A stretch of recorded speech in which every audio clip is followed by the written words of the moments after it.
I want to see Jesus face to face. I want to run.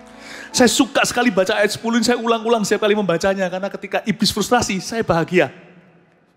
Berarti saya tahu kalau dia direndahkan, kita disanjung oleh Tuhan. Gak perlu kita mencemoohkan setan. Pakai bahasa profesional kalau lawan iblis itu. Tuhan menghardikmu dalam nama Yesus, gak usah dialog dengan dia. Tapi dalam hati saya berkata seperti ini, seolah-olah kamu frustrasi ya. Kamu frustrasi ya iblis ya. Berkali-kali rancanganmu udah gagal kan. Hingga hari ini aku hidup seperti ini. Bukan berarti aku tidak kehilangan sesuatu. Tapi aku tidak kekurangan apa-apa sebab Yesus gembalaku. Kamu frustrasi ya iblis. Kamu frustrasi ya setan. Dan lihat apa yang kita kerjakan so far. Kalau sekarang toko sepi sebentar gak apa-apa lah ya. Toko Anda pernah rame kan. Count your blessing one by one. Ya kan? Pabrik sekarang downsize. Terpaksa ditutup bahkan. Tapi pernah produksi kan. Lembur-lembur 24 jam kan. Count your blessing, name them one by one. Bukankah rumah itu kau beli dari hasil pabrikmu? Rumah yang Anda tempati sekarang untuk bisa online live streaming. Count your blessing, name them one by one. One penny saved is one penny earned. $1 saved is $1 earned. $1 atau 10.000 yang tidak hilang sama dengan 10.000 yang aku dapatkan. Jangan tunggu hilang baru kita cari. Apa yang ada pada kita, count them as blessings one by one. Kasih tepuk tangan untuk Tuhan, come on. Oh, ayat 10 setan frustrasi dengan kita. Kita tidak usah ngece dia, tidak usah mengejek dia. Profesional saja. But I shall not fear. Karena gadamu dan tongkatmu, mereka melindungi aku. Kita lihat ayat 11. Tapi ulurkan tanganmu dan jamalah segala yang dipunyainya. Ia pasti mengutuki engkau di hadapanmu. Itu tetap kata-kata setan ya. Setan mendakwah salah. Ayub. Setan mendakwa Ayub di sini. Ia pasti mengutuki engkau di hadapanmu. Setan itu sok tahu. Gini ya. Kalau di sini dikatakan ia pasti mengutuki engkau di hadapanmu, berarti setan atau iblis sedang menuduh Ayub punya iman kepada Tuhan itu kemunafikan. Lah iyalah, gitulah kira-kira bahasanya. Lah iyalah tentunya, of course dong. Kalau engkau memberkati dia, dia akan jatuh cinta tergila-gila dengan Tuhan. Itu Ayub munafik. Dia begitu mencium Tuhan karena dia dapat sesuatu. He's a hypocrite. Itu yang dimaksudkan. Ia pasti mengutuki engkau di hadapanmu. Setan sok tahu. Tentunya dia salah, kita tahu cerita Ayub kan. Sampai akhirnya. Setan berkata, he's a hypocrite. Because he is rich. Tapi anehnya, coba lihat cara setan bekerja. Setan itu dengan instrumen-instrumen yang dia pakai, yaitu manusia. Satan is a hater. Setan itu seorang hater. Setan itu seorang pembenci jikalau Tuhan adalah seorang pengasih. Setan selalu mencari momen. Bagaimanapun Ayub akan salah di matanya. Setan akan mencari momen dan mencari keadaan untuk selalu menuduhnya. Setan dalam hal ini di ayat 11 menuduh Ayub sebagai seorang yang munafik cintanya kepada Tuhan karena kekayaannya. Nanti pada waktu Ayub jatuh dan jatuh miskin, dia kehilangan semua kan. Mau tahu enggak? Setan memakai orang-orang yang menasihati Ayub, teman-temannya, untuk sekali lagi mendakwa dia dan mengatakan bahwa dia munafik, tapi kali ini karena kemiskinannya. Dia menuduh bahwa Ayub, kamu orang yang munafik selama ini dengan Tuhan. Lihat kamu miskin sekarang, seperti ini, kamu tidak bisa memuji Tuhan. Jadi gimana pun juga Ayub akan salah. Bapak, Ibu, Saudara, iman di masa krisis kehidupan. Kita penting sekali untuk mendekat pada Tuhan. Jangan biarkan hatimu didakwa oleh setan. Cari kebenaran, bukan cari kesalahan. Beritakan kebenaran, bukan beritakan kesalahan. Tinggallah dalam kebenaran, bukanlah tinggal di dalam kesalahan. Ia pasti mengutuki engkau di hadapanmu. Maka firman Tuhan kepada iblis, nah segala yang dipunyainya ada dalam kuasamu. Hanya janganlah engkau mengulurkan tanganmu terhadap dirinya. Kemudian pergilah iblis dari hadapan Tuhan. Tuhan berkata kepada setan, segala yang dipunyainya, harta bendanya ada dalam kuasamu, tapi orangnya kamu tidak bisa jamah. Kedaulatan Tuhan tidak bisa dipertanyakan. Saya tidak tahu kenapa Tuhan izinkan. Tapi kita tidak usah takut. Ayub tidak imani kok. Jadi kita tidak perlu iman negatif. Karena kemungkinan besar ketakutan kita tidak akan terjadi. Ayub tidak imani, bahkan dia nggak tahu apa yang terjadi, tiba-tiba terjadi gitu aja. Bapak Ibu Saudara, kita tidak perlu was-was. Ayat ini menunjukkan pada kita, bahkan kalau pencobaan tiba pun kita akan muncul sebagai lebih dari pemenang. Dan di sini Tuhan mengatakan pada iblis, kamu boleh cobai dia, tapi cuman harta benda.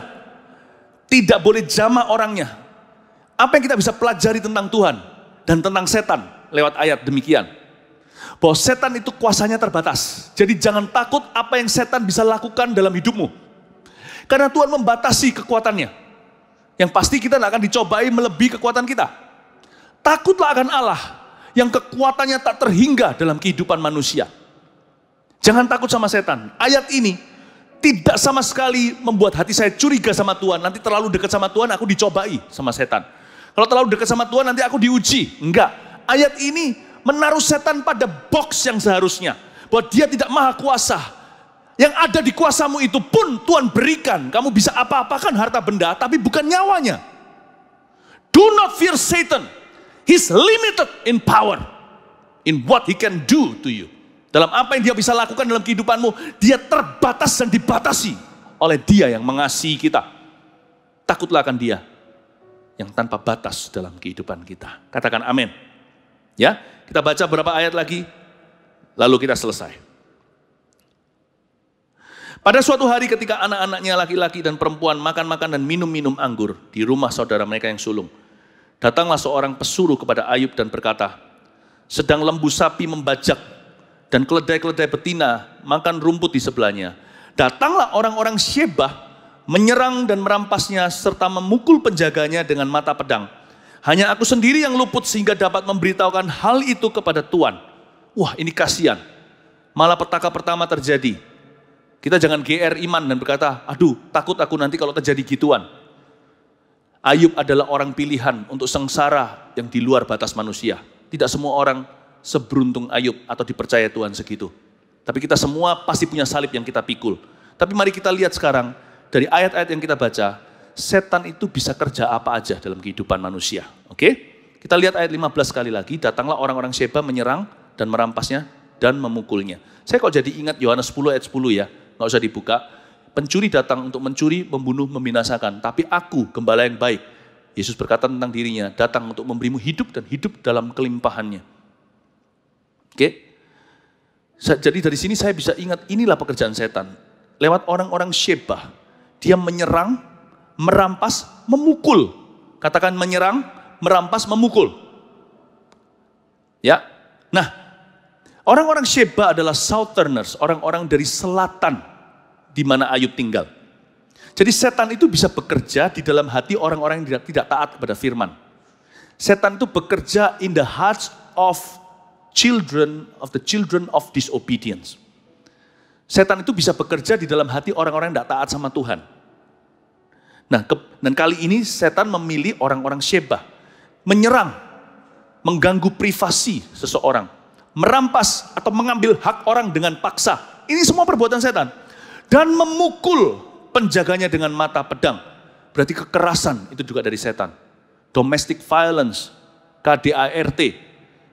Gak tentu itu dimulai dengan setan, tapi pasti ada hubungannya. Karena iblis itu selalu mencuri, membunuh, membinasakan. Dia selalu turut campur dalam perbuatan-perbuatan kegelapan. Ya. Dan kita lihat sekarang, kenapa Tuhan Yesus dinyatakan, saya jadi ingat waktu kita baca tentang orang Syeba dan sebagainya nanti. 1 Yohanes 3 ayat 8b, gak usah dibuka juga bunyinya. Untuk inilah anak Allah menyatakan dirinya, yaitu Yesus Kristus. Untuk membinasakan perbuatan-perbuatan iblis itu. Saya tidak berkata semua penyakit dari iblis atau dari setan. Tapi semua penyakit minimal saya tahu. dia pasti mengambil keuntungan di dalamnya. Manusia itu hidup dalam dunia yang jatuh. Tapi setan juga bisa menciptakan wabah. Nanti kita semuanya terbukti di dalam kitab Ayub ini. Namun demikian Bapak Ibu Saudara, setan itu pasti mengambil keuntungan. Pasti ada hubungan. Sebab iblis itu tidak mau bekerja sendiri, dia selalu cari teman. I'm not sure ya. Kenapa ada orang-orang tertentu yang kita doakan, ada yang sembuh, ada yang belum sembuh. Saya tidak tahu. Tapi waktu saya baca ayat-ayat berikut yang kita telusuri, saya jadi marah. Tahu bahwa setan itu berbuat sesuatu di dunia ini. Kita tidak boleh sedikit-sedikit itu setan. Ada tanggung jawab kita juga. Ada dunia yang jatuh. Ada suatu kondisi yang sudah tidak sempurna. Di mana kita hidup saat ini sejak Adam dan Hawa. Tapi Bapak Ibu Saudara, saya tahu lewat kejadian-kejadian yang menimpa Ayub, iblis bisa berbuat sesuatu. Dan dia selalu ada sidik jari di mana-mana. Hati saya jadi marah. Ingin berdoa. Ingin mendoakan orang. Tahu nggak? Kalau kita berdoa, harus mendoakan ke arah apa yang tertulis dalam firman. Kalau kita mau parah, nggak usah didoakan. Diamkan, nggak usah diobati. Kalau orang sakit apa saja, diamin aja. Orang itu bisa potensi yang namanya komplikasi atau bahkan sampai mati. Kalau kita mau sesuatu itu jadi lebih buruk, jangan didoakan. Tapi kalau kita mau doa, kita harus doakan supaya dia disembuhkan. Saya ngerti ada orang yang kita doakan sembuh, ada juga yang belum sembuh. Fokus kepada kesembuhan. Tapi tetap belas kasihan kepada mereka yang belum sembuh.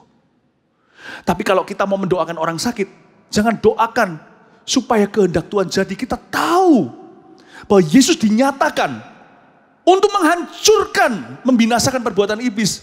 Kita harus ada di sisi Yesus. Kalau kita doa, kita hambar atau melayang di udara, tidak membawa kemajuan, lebih baik gak doa. Kita peluk, kita sayangi orang itu. Dan kita hanya diam aja menunggu dia, tidak berdaya, komplikasi atau mati. If we pray, then pray for healing.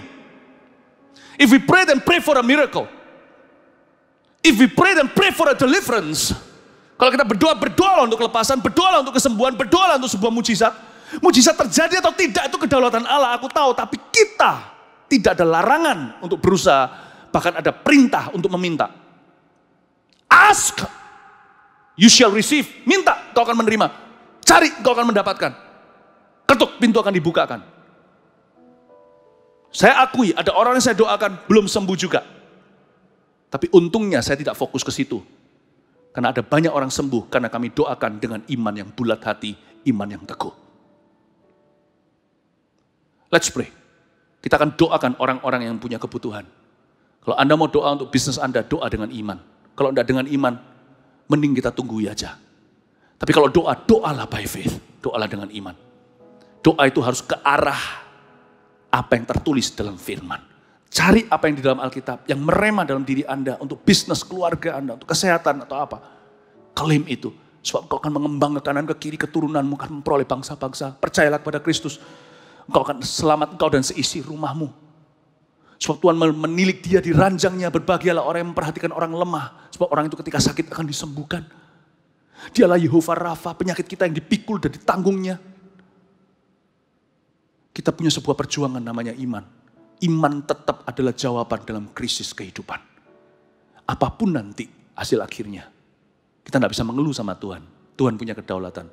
Tapi kita umat Tuhan harus justru meneguhkan iman di masa-masa krisis kehidupan. Bukan justru melemah. Kita lihat sekarang setan bisa buat apa aja. Waktu di ayat 16 ini buat saya semakin gregetan sama setan. Sementara orang itu berbicara, datanglah orang lain dan berkata, orang yang satu masih belum selesai dengan berita malapetaka, muncul hamba kedua lari, terbirit-birit compang-camping dan berkata, api telah menyambar dari langit dan membakar serta memakan habis kambing domba dan penjaga-penjaga. Hanya aku sendiri yang luput sehingga dapat memberitahukan hal itu kepada Tuhan. Yang kedua ini ada halilintar gitulah ya, ada thunder, api yang menyambar dari langit, makan habis kambing domba. Setahu saya, dia punya 7.000 ekor kambing domba loh. Jadi itu betul-betul daerah zaman dulu belum ada anti petir tentunya. Belum ada antena itu, tetapi waktu itu halilintar begitu hebat, mati 7.000, hamba-hambanya juga mati semuanya. Kesetrum petir. Kenapa setan kadang pakai manusia dalam kasus Ayub, kadang pakai alam? You want to know why? Dia memang sengaja lakukan itu dengan tujuan untuk menciptakan kesan bahwa Allah lah yang melakukan. Bukankah dia licik? Tujuan akhir dari setan bukan membunuh 7.000 domba atau membunuh budak-budak Ayub atau bahkan membunuh anaknya. Tujuannya adalah mencuri iman Ayub. Ayub itu mempersembahkan korban, kambing domba. Ya, dari 7.000 itu selalu setiap kali habis pesta anak-anaknya, dia korbankan 10. Nah ketika bahkan korban ini pun sekarang yang pertama dipetir, yang dibunuh dari ternaknya itu kambing domba persembahan. Dengan kata lain seolah-olah dia menciptakan sebuah kesan semoga Ayub salah paham dengan Tuhan. Bahwa Tuhan mengutuki persembahannya. Aku loh memberikan persembahan sama Tuhan, kenapa aku bangkrut? Aku loh mempersembahkan hidupku, kenapa kau izinkan itu? Di area di mana kau menyembah Tuhan, di situ setan serang. Dia ingin mencipta sebuah kesan bahwa Tuhanlah yang melakukan. Tuhanlah dalangnya. Lihat itu. He has cursed your blessing. Dari semua hewan, pilihan pertama adalah korban sembelihan. Itu membuat supaya Ayub kebingungan. Setan itu licik sekali. Licik luar biasa. Yang dia mau dari semua krisis kehidupan kita, termasuk krisis yang melanda dunia, yang diinginkan bukanlah orang-orang yang mati karenanya. Tapi iman-iman yang mati karenanya. Kita lihat sekarang ayat 17. Sementara orang itu berbicara, datanglah orang lain dan berkata, orang-orang Kasdim membentuk 3 pasukan, lalu menyerbu unta-unta dan merampasnya, serta memukul penjaganya dengan mata pedang. Hanya aku sendiri yang luput sehingga dapat memberitahukan hal itu kepada Tuhan. Kali ini pakai orang utara, Kasdim. Dibentuk 3 pasukan, berarti setan itu bisa memberi perintah kepada hati yang tinggal dalam kegelapan. Itulah sebabnya dalam krisis kehidupan, hati saya mau diterangi firman. Sebab bahaya-bahaya, super bahaya. Kalau hati kita tinggal dalam kegelapan, kita masuk di dalam ranah wewenang otoriti atau teritorinya setan untuk dia perintahkan sembarangan. Kalau saya diperintahkan sesuatu masuk ke saya, penyakit contohnya, atau diperintahkan sesuatu depresi atau sesuatu, masih mending daripada saya diperintahkan untuk melukai atau merusak kehidupan orang lain. Itulah sebabnya jaga hati dengan segala waspada. Kalau tidak, setanlah akan jadi tuannya. Orang Kasdim sudah menjadi tawanan setan. Peperangan kita bukan melawan orang Kasdim, darah dan daging, bahkan wabah. Tapi setan memerintahkan mereka dalam 3 pasukan untuk merampas dan memukul mereka. Kita sekarang lihat ayat 18. Sekali lagi selang-seling sekarang alam. Sementara orang itu berbicara, datanglah orang lain dan berkata, inilah pukulan besarnya. Anak-anak Tuhan yang laki-laki dan perempuan sedang makan-makan dan minum anggur di rumah saudara mereka yang sulung.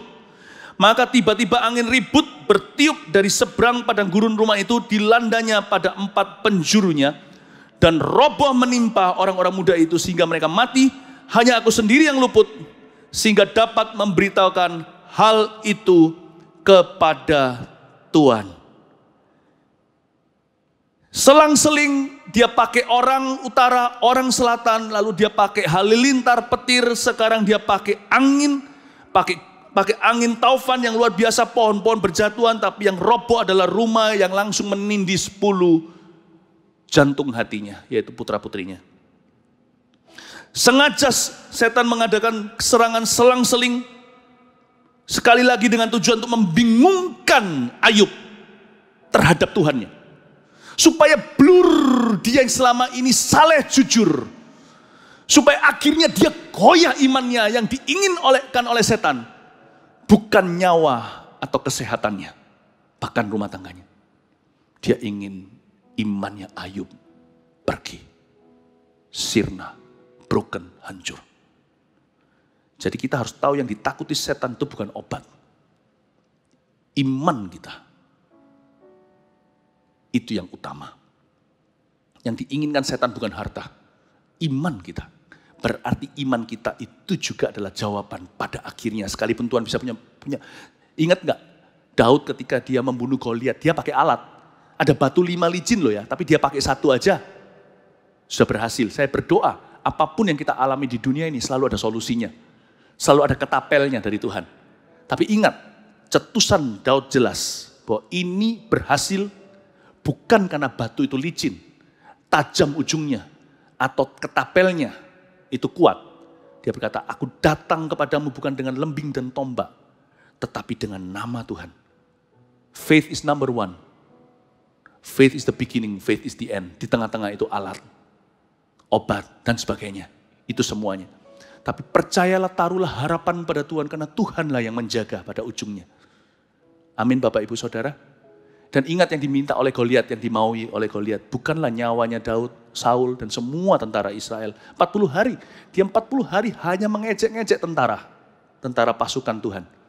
Yang dia inginkan bukan nyawa mereka, yang diinginkan adalah iman mereka. Berarti iman itulah nanti solusinya. Karena yang paling ditakuti setan, itu biasanya adalah nuklirnya. Jangan kehilangan iman pada saat krisis kehidupan. Pakailah imanmu untuk segala sesuatu. Bukan hanya untuk minta mujizat. Pakai iman untuk discover yourself. Untuk mempertahankan groundmu. Untuk bisa menjalin hubungan. Pakai iman kepada Tuhan dalam segala perkara. Kali ini dia selang-seling pakai cara orang maupun lewat kejadian. Untuk membingungkan Ayub. Agar supaya Ayub kecewa dengan manusia. Dan kecewa dengan Tuhannya. Kita harus tahu apa yang setan mau. Lewat krisis-krisis kehidupan, dia mau kita meninggalkan Tuhan. Karena manusia hidup akan mati. Yang dia mau adalah roh kita selama-lamanya tidak akan selamat bersama dengan Bapa. Jagalah hatimu dalam segala waspada. Tuhan tetap beserta kita. Kasih tepuk tangan untuk Tuhan Yesus. Mari kita semua bangkit berdiri. Ayat 20 dan 20 sampai 22 di akhir pasal pertama akan saya bahas sesi berikutnya. Waktu saya berjumpa dengan Anda sekali lagi.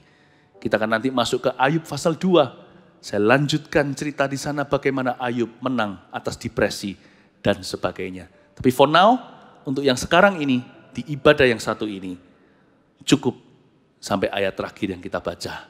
Sekarang kita tahu setan bisa berbuat apa. Tapi kita lebih tahu Allah sanggup berbuat segala perkara. Dia melakukan segala sesuatu, tiada yang mustahil baginya. Kasih tepuk tangan untuk Tuhan kita. Kasih sorak-sorai, percaya. Haleluya. Mari kita nantikan janji Tuhan. Ku percaya akan janjimu. Tak sedetik pun aku ragu. Satu hal ku tahu, bahwa janjimu tak akan pernah lekang oleh waktu. Pasti digenapi, pasti digenapi. Ku percaya akan janjimu. Ku percaya akan janjimu. Tak sedetik pun aku ragu. Satu hal ku tahu, bahwa janjimu tak akan pernah lekang oleh waktu. Pasti digenapi. Nyanyikan doa dan pernyataan iman ini bersama-sama dari awal dan bait pertama. Lebih dari para penjaga, para penjaga mengharap fajar pagi. Segenap asaku dan relung hati berharap padamu. Walau ku tak dapat melihat jalanmu. Katakan dengan tegas, namun ku memilih. Namun ku memilih untuk percaya penuh padamu, Yesus. Yesus. Angkat tangan dan suaramu katakan dengan iman, ku percaya akan janji Tuhan. Ku percaya akan janji-Mu. Tak sedetik pun aku ragu. Satu hal ku tahu, bahwa janji-Mu tak akan pernah lekang oleh waktu. Pasti digenapi. Ku percaya akan janji-Mu. Tak sedetik pun aku ragu. Satu hal ku tahu, bahwa janji-Mu tak akan pernah lekang oleh waktu. Pasti digenapi, pasti digenapi, pasti digenapi, pasti digenapi,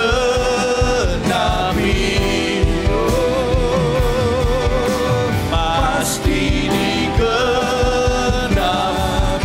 Oh, lepaskan hatimu untuk percaya dan menyembah. Yesus tidak berubah dahulu, sekarang, selama-lamanya. Apapun kata manusia, aku percaya firman Allah. Oramaya shandana baramaya rama. Batu licin ketapel di tangan Daud. Namun aku datang bukan dengan lembing dan pedang, tapi dengan nama Tuhan untuk kehidupan.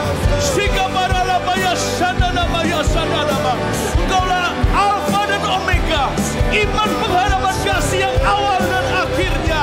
Oh Tuhan, mari Tuhan, kasih roh yang saleh, roh yang jujur, roh yang teguh dalam diri umat-Mu.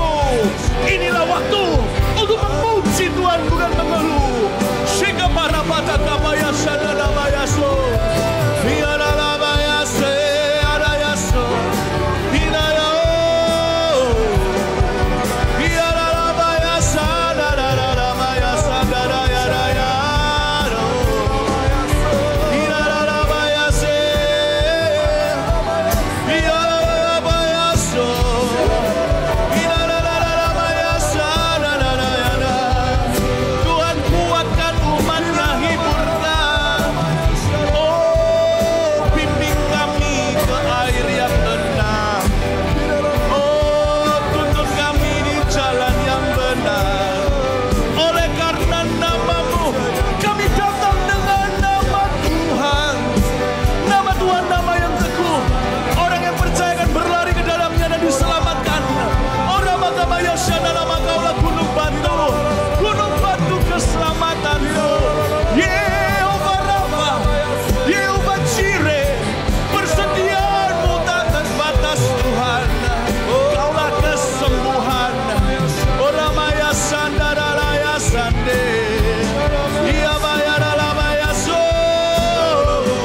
ia maya sande.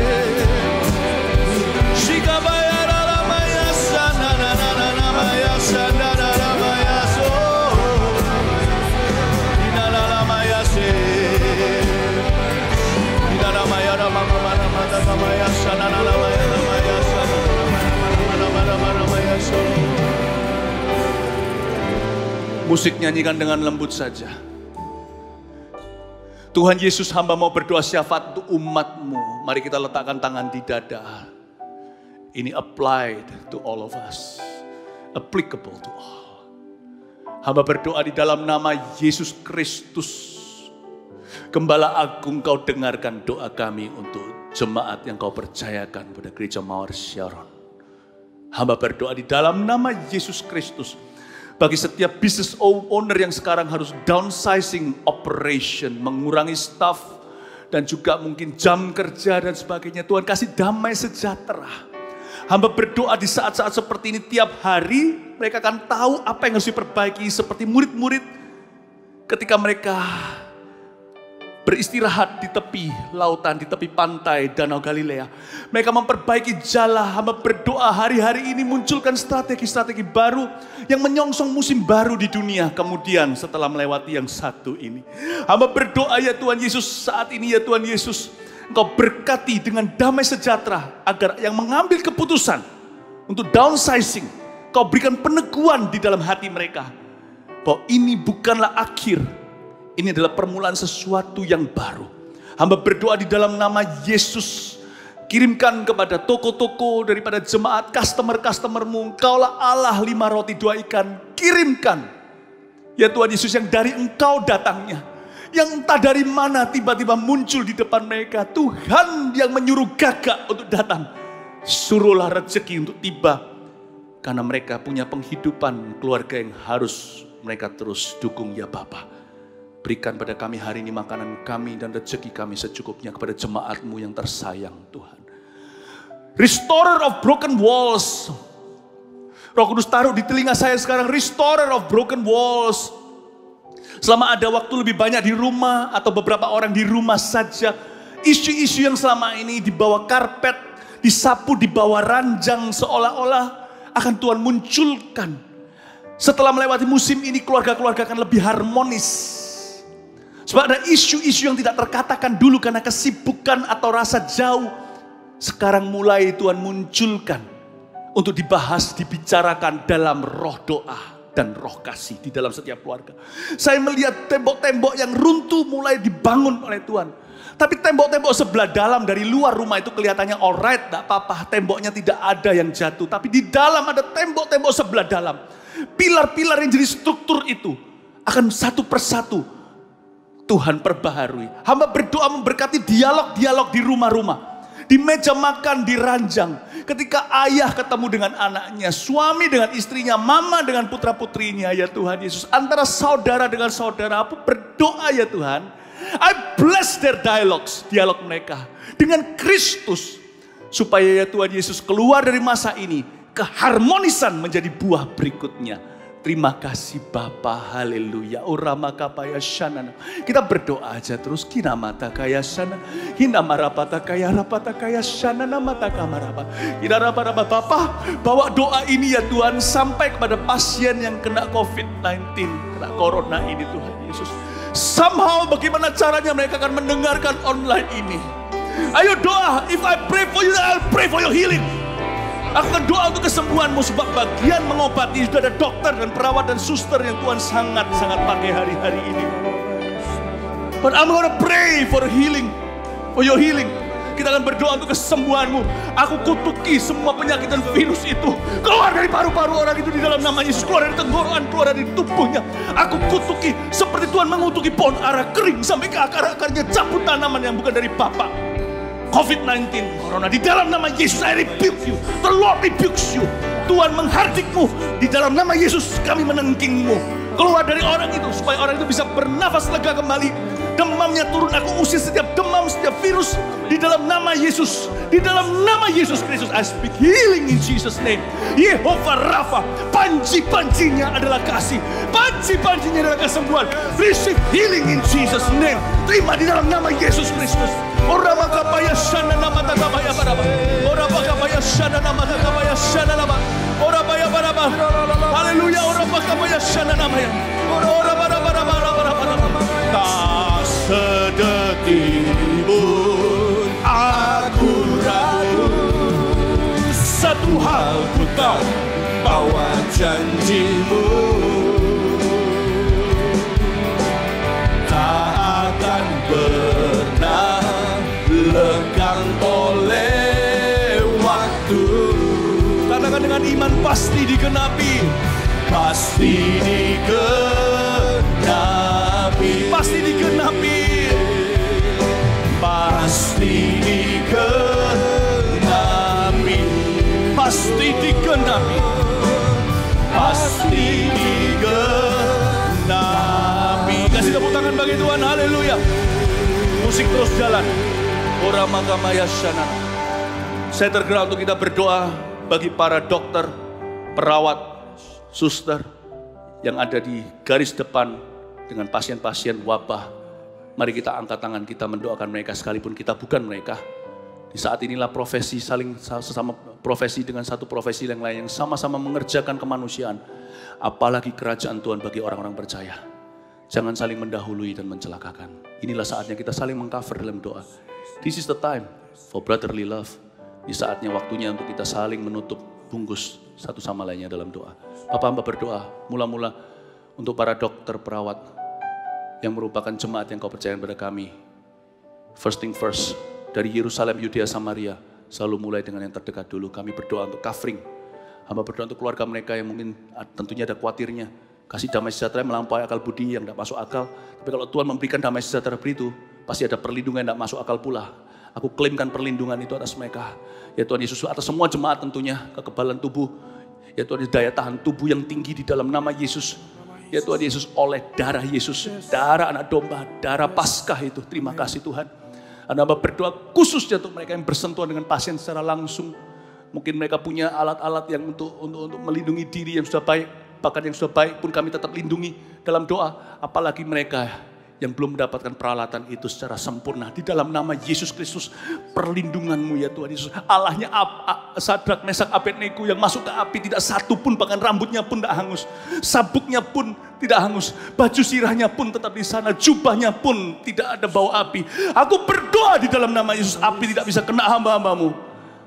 Wabah juga tidak akan kena hamba-Hamba-Mu, para perawat dan para dokter itu Tuhan. Di dalam nama Yesus, dan bukan hanya yang jemaat kami, rekan-rekan mereka semuanya, tentunya setiap hospital ada timnya.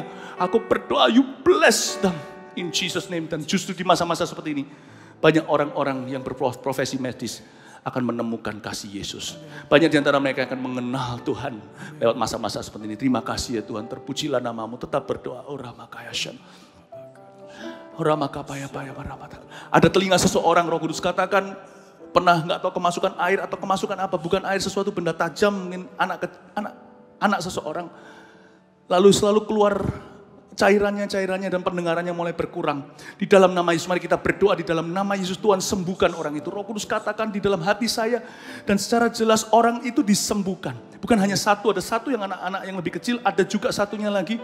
Saya lihat juga telinga yang sama-sama keluar airnya. Atau semacam seperti putih, seperti nanas, saya tidak tahu apa. Tapi Tuhan Yesus sembuhkan orang itu. Aku perintahkan kuping itu to heal in Jesus name.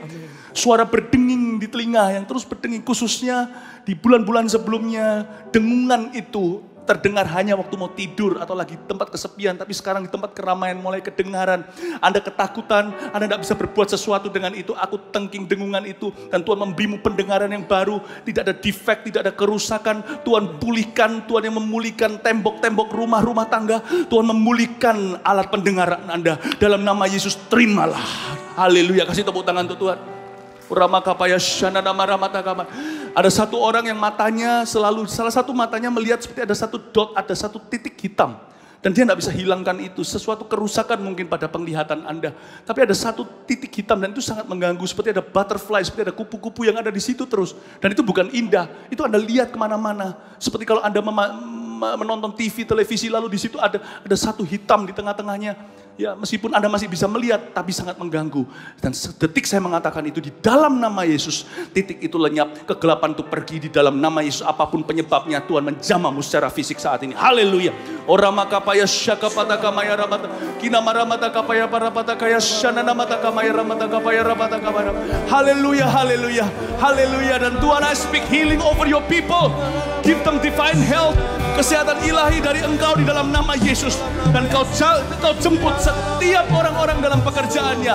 Umat Tuhan ada Goshen tersendiri. Kau luputkan ya Tuhan Yesus, setiap keluarga Kau pulihkan. Ku percayakan janji-Mu tak akan lekang dengan waktu. Kami terima dengan iman di dalam Kristus kehidupan. Ku percaya akan janji-Mu. Haleluya, mari kita angkat tangan kita sama-sama. Tak sedetik pun aku ragu. Satu hal ku tahu, bahwa janji-Mu tak akan pernah lekang oleh waktu. pasti digenapi. Mari kita angkat tangan kita, angkat iman kita sekali lagi. Ku percaya akan janji-Mu, tak sedetik pun aku ragu. Satu hal ku tahu, bahwa janji-Mu tak akan pernah lekang oleh waktu. Pasti digenapi, pasti digenapi,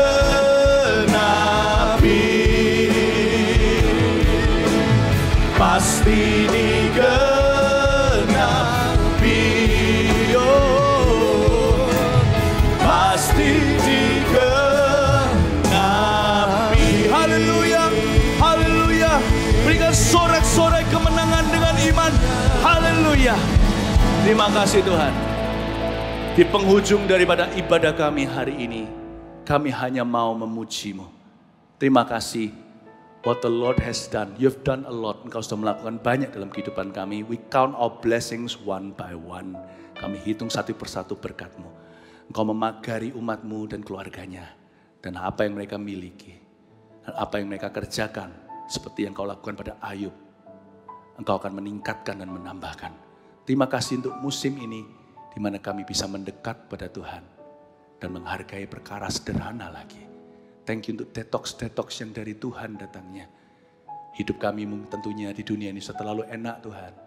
Kau siapkan kami menjadi umat yang layak. Suatu hari bertemu dengan Tuhan yang tidak duniawi, yang sorgawi. Thank you untuk musim ini. Umat yang Tuhan kasih, yang kami rindu-rindukan senantiasa. Mari kita mengangkat tangan. Saya tidak bisa berkata pulanglah, membawa dengan berkat Tuhan, karena Anda ada di rumah kemungkinan besar. Saya hanya berkata, Yesus datang ke rumah Anda, tidak pernah meninggalkan. Yesus yang kuberitakan di sini, yang kita puji di rumah Tuhan, ada di rumah Anda. Terimalah langsung dari tangan Yesus, berkat dari Bapanya, berkat dari Roh Kudusnya, menyertaimu senantiasa, hingga kita berjumpa kembali muka dengan muka. Dalam nama Yesus. Amin. God bless you. I want to see Jesus.